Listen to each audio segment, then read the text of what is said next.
Welcome back to my channel. প্রথমেই এই তাল ঢালা দেখে নিশ্চয়ই বুঝতে পেরে গেছো, হ্যাঁ আজকে তালের বড়া হবে। জানি কম বেশি তোমরা সবাই জানো এটা কীভাবে বানাতে হয়, তবুও দেখে নেওয়া যাক আমাদের বাড়িতে আমরা কীভাবে করি। মা এখানে প্রথমেই নিয়ে নিয়েছে চালের গুঁড়ি, এদিকে হচ্ছে নারকেল কুড়িয়ে নিয়েছে, আর কলা লাগবে, কলাটা একটু বেশি লাগবে, আর এদিকে চিনি, সুজি, আমুল দুধ, তালের পাল্পটা বার করে রেখেছে, এটা হচ্ছে ময়দা আর খোয়া ক্ষীর।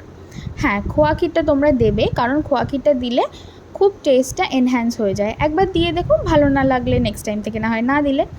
তো এবার সব জিনিসগুলো একে একে দিয়ে নিচ্ছে একটা পাত্রের মধ্যে। তোমরা পরিমাণটা বুঝে দিও, মা এখানে অলরেডি পরিমাণ মতনই সব কিছু রেখেছিল। আর যদি তোমরা পরিমাণ জানতে চাও কতটা কি লাগবে, তাহলে আমাকে কমেন্ট করতে পারো, আমি তোমাদেরকে ডিএম করে দেবো। তো এখানে সব জিনিসগুলো দিয়ে দিচ্ছে। আর এই যে খোয়া ক্ষীরটা জানোই সবাই একটুখানি শক্ত টাইপের হয়, এটা একটুখানি গ্রেট করে নেবে। আর কলাটাও এখানে আমরা গ্রেট করে নিচ্ছি, অনেকে হাতে চটকে দেয়, ওটা আমাদের অতটাও ভালো লাগে না, ওই জন্য গ্রেট করে দিচ্ছি।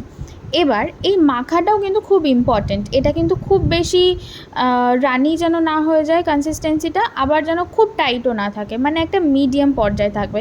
দেখো ঠিক এরকম এমন কনসিস্টেন্সি হওয়ার পরেই কিন্তু তোমরা কড়াইটা গরম করে ভালো করে তেলটা গরম করে নেবে। তেলটা আবার যেন খুব বেশি গরম না হয়ে যায়, তাহলে দেওয়ার সাথে সাথেই কিন্তু বড়াগুলো সব পুড়ে যাবে।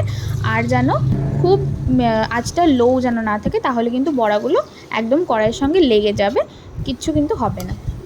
তো বড়াগুলো ছাড়ার পরে কিছুক্ষণ একটুখানি দাঁড়াবে, নাড়াচাড়া দেবে না, দেখবে বড়াগুলো যখন এরকম আপনি আপ ঠিক ঠিক তেলের ওপরে এরকম ভেসে উঠবে, তখন আস্তে আস্তে নাড়াচাড়া দেবে, দিয়ে একদম গোল্ডেন হওয়া পর্যন্ত অপেক্ষা করবে। খুব বেশি কালচে করে দেবে না, কারণ ঠান্ডা হয়ে গেলে আর একটুখানি বেশি কালচে হয়ে যায় ওটা।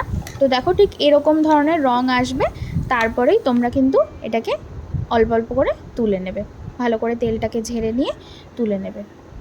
তো তোমাদের কাদের কাদের বাড়িতে তালের বড়া রান্না হয়েছে আমাকে কমেন্ট করে জানিও তো। এটা আমাদের বাড়িতে প্রায় এক সপ্তাহ আগে হয়েছিল, আমার ভিডিওটা দিতে অনেকটা দেরি হয়ে গেছে। তো আমাদের বাড়িতে তো সবার খুব প্রিয়। তো চলো আমি খেয়ে নিই, আর তোমাদের যাদের আমার রেসিপি পছন্দ আমাকে please like, share and subscribe করে দিও। টাটা।